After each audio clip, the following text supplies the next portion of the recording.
What comes the day after Israel's war with Hamas? The Palestinian Authority says it is working with the U.S. on a plan to run the Gaza Strip after the fighting ends. One of its top leaders argues Israel's aim to fully defeat the Palestinian militant group Hamas is unrealistic. Palestinian Prime Minister Mohammad says his preferred outcome would be for Hamas to become a junior partner under the Palestine Liberation Organization, helping to build a new independent state that includes the West Bank, Gaza, and East Jerusalem. Mohammad spoke with Bloomberg's Ethan Bronner from his office in the West Bank. Prime Minister, thank you very much for agreeing to talk to us today. So if I understand correctly, American officials were here this week, I think yesterday or so, the Vice President's the National Security Advisor, Phil Gordon, and others. Can you talk a little bit about what plans and thoughts you and they are coming up with for what happens when this terrible war comes to an end? The main point of discussion is, first, how do we preserve the two-state solution? Mm-hmm. And what are the practical measures that we should employ together in order for us to make it possible? One second important issue that has to do with the day after. I mean, this is something of concern to the administration. For us, of course, we care about the day after, but our main concern is today. Because we have been calling United States, other international players, that what is needed is an immediate ceasefire to try to save some lives. When you talk about the day after, talk a little bit to us about what that means. Well, look, I mean, first of all, Palestinian, we have never left Gaza. I understand.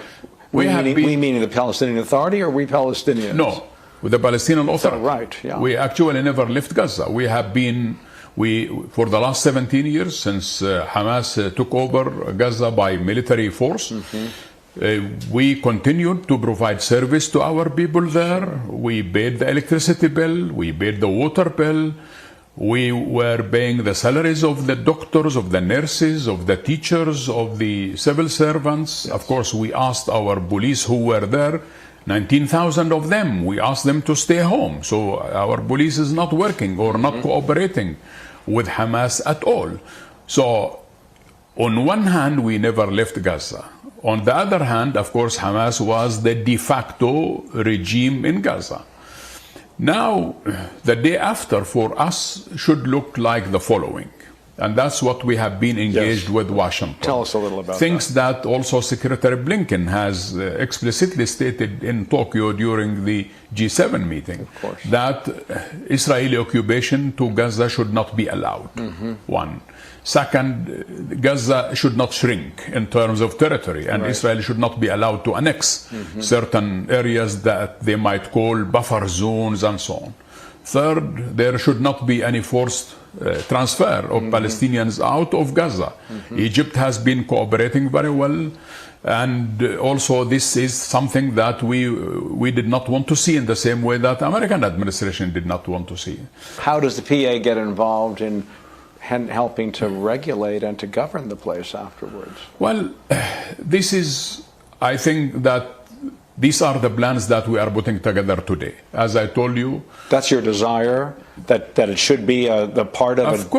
Of course. Yeah. Gaza is an integral part of the state of Palestine. Right. And the Palestinian territory includes Gaza, West Bank, and Jerusalem. So when we talk about two states, the geography of the two states is Gaza, Jerusalem, and the West Bank. So this integral part of the Palestinian territory should always be there. And but is there a fear of going in after this operation by Israel, that you're sort of following in on their tanks? Is that a concern? We said that we are not going to go there on an Israeli military tank. What does it mean? It means that for us, there has to be an arrangement. Our people are there. And we need to put together a structure, and we need to put together a mechanism. This is something that we are working on with the international community in order for us to make it possible. There will be huge needs in terms of relief, reconstruction, to remedy the wounds. And you ready to take that on? not by ourselves. I mean, obviously, we need international assistance. But this is your plan. Your plan is that the PA would, when this thing ends, be the kind of vehicle for rebuilding Gaza? By all means, look, when Israel incurged into Gaza in 2014, who did all the reconstruction? We. And we were still reconstructing Gaza. Most of aspects of infrastructure has been actually built by the Palestinian Authority. And even before the war, I should tell you that there under implementation a total value of $800 million of infrastructure projects that has been under implementation by us. Yes. Roads, hospitals, water networks, electricity, desalination plants, and so on. So we, as I told you, we never abandoned Gaza. We never left Gaza. So now, any day after, it should also include a package of assistance with full engagement of the international community, because ourselves, we cannot do it alone. But the Israelis say they want to eradicate Hamas. Is that a goal that is achievable? Can you do it? First of all, we tried 4 times or more to come to an agreement with Hamas. And it didn't work. And correct. And we signed 4 agreements. Unfortunately, none of them was ever implemented. By them? By them. And recently we have had a dialogue in Egypt and Al Alamein, and we agreed on certain issues. We did disagree on a number of issues, and we did form a committee to keep them engaged. That was the idea. But unfortunately, all these sort of things has happened, and then now things are going in a totally different direction. Now, for Israel to say that they are going to eradicate or eliminate Hamas, I don't think that's a possible goal to achieve, simply because Hamas is not in Gaza only. Hamas is in Lebanon, Hamas in leadership, everybody knows, in Qatar, and they are here in the West Bank, and so on and so forth.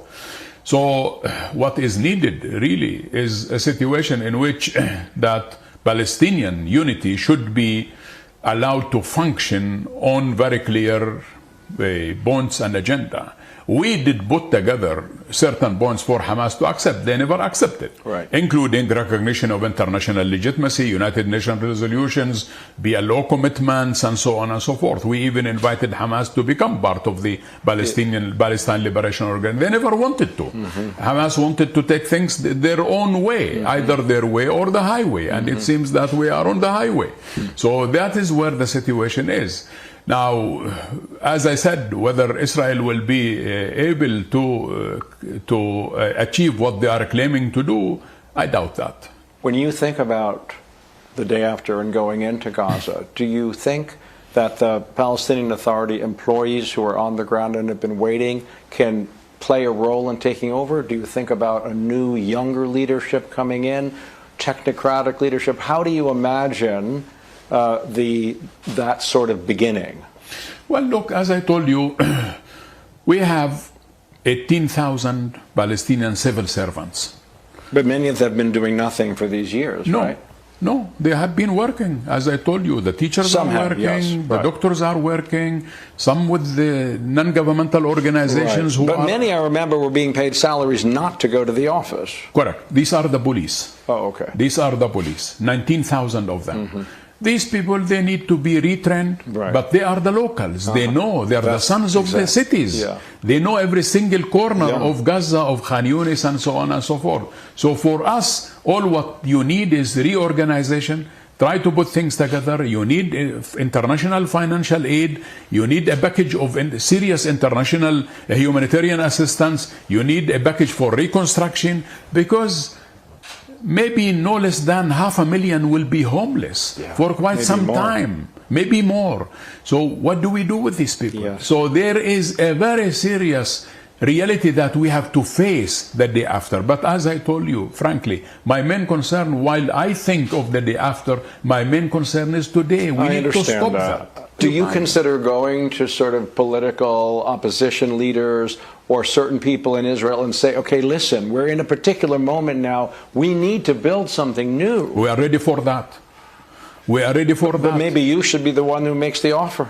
We are ready for that. Our president will extend his hand to say to the Israelis, whoever is ready to talk to us on ending occupation and establishing a two-state solution, one state that is secure for Israel, one state that is secure for the Palestinians, we're ready for that tomorrow. But we have tried this for the last 30 years. Yes. And it has not been working. True. Okay. So, for whoever to say, bring the two parties together and let them talk, this is not going to work. I'm telling you, I was the first Palestinian who landed in Madrid, October 1991, for the peace talks. So we have been in this exercise for more than 30 years now. You need a serious paradigm shift. And that serious paradigm shift is not about, don't leave it to the Palestinians and Israelis to end the conflict. President Obama, in his memoir, yes, what did he say? The Israelis are too strong to compromise. The Palestinians are too weak to compromise. So you need a third-party intervention. The third party should be, in my opinion, the Security Council, that in its charter, it's mandated to make peace in the world. Now, the United Nations Security Council should first allow Palestine to be admitted as a member state to the United Nations, not to continue to be a non-member state.